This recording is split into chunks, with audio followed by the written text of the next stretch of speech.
As you discovered the first night of class, the lenses through which scholars view the world affect what they look for and how they see. Your essays will probably fall into one of two categories: business-related or related to the psychology and sociology disciplines. The last two tend to overlap for reasons you will soon see, so we group them together as Psych-Soc. Since only about 10% of the essays students write are in the humanities disciplines, we will not discuss them further on the CD. If that's one of your topics, your instructor will guide you. Business-related topics generally focus on practical solutions to everyday problems.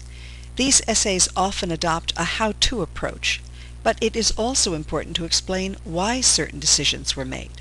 What criteria did you use or develop? What mistakes did you initially make and eventually learn from? How did you do things differently the next time a similar situation arose? Since there is no college course in how you solve problems in your particular workplace, you must also describe your learning in terms of generalities that could apply in other business settings.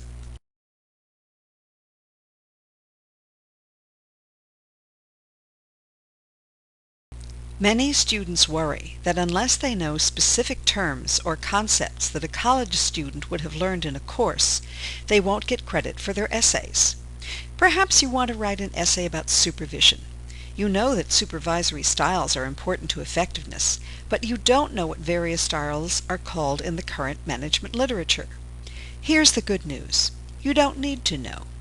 Let's say that all the current journal articles talk about something they call passive and active supervisory styles. We're making that up, by the way. Even though you haven't read those articles, you have observed an ineffective supervisor who seemed to need everyone to like him and pretty much let people do what they wanted. You thought of him as Mr. Entirely Too Nice Guy, or maybe Mr. Mary Poppins. On the other hand, you observed a supervisor who got a lot done, but employees left her department in droves because they were unhappy with the amount of control she exerted. You thought of her as Ms. Control Freak or Ms. Hatchet Lady.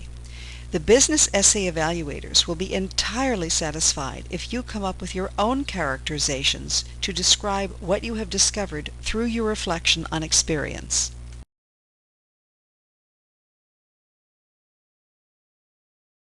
Psychology tends to focus on individuals. What makes someone act, think, or feel in certain ways? What is the individual's process of growing and learning throughout life? Sociology concerns itself with similar questions, but applied to groups. What motivates groups to act in certain ways? How do groups change over time? What constitutes a group anyway? What factors affect how groups of people interact with one another? Essays in these departments usually include elements of both approaches. Some students are initially more intimidated by Psych-Soc than by business essays. They think that they have to come up with the right answer, or what the evaluator is looking for. Here's more good news. There are hardly any right answers in these disciplines. Instead, the focus is on exploring and examining various perspectives. No textbook on parenting claims to know the one correct way to raise children. Instead, these texts contrast and compare different approaches to child rearing. You have already done this without realizing it when you compared the way you raise your kids to the way you were raised by your parents, and maybe to the way your siblings or friends are raising theirs. However, when you write your essay, you no longer get to assume that your way is right. Instead, you have to consider advantages and disadvantages of various approaches, including your own.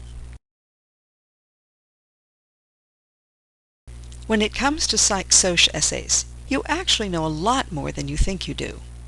Once you get the hang of this kind of analysis and synthesis, it will be possible for you to apply it in other settings, which is likely to make you more effective in your workplace as well.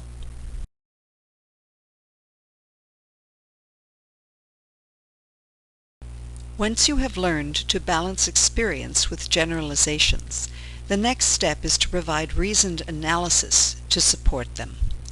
We call these the why, so what, who cares questions. The following questions will refer back to the 3 essays you read during the first class: Lebanese healthcare practices, adoption, and contract administration. Why did this happen? Not just in your specific instance, but in a more general way. For example, why might Lebanese people be more comfortable with bone setters than with Western-trained doctors? So what? Why is what you have to say important to someone who wants to understand this topic? So what are the consequences for children adopted by gay couples? Who cares? What are the bigger implications? Who cares about the details and form of the construction contract? What difference does it make to the company or other stakeholders?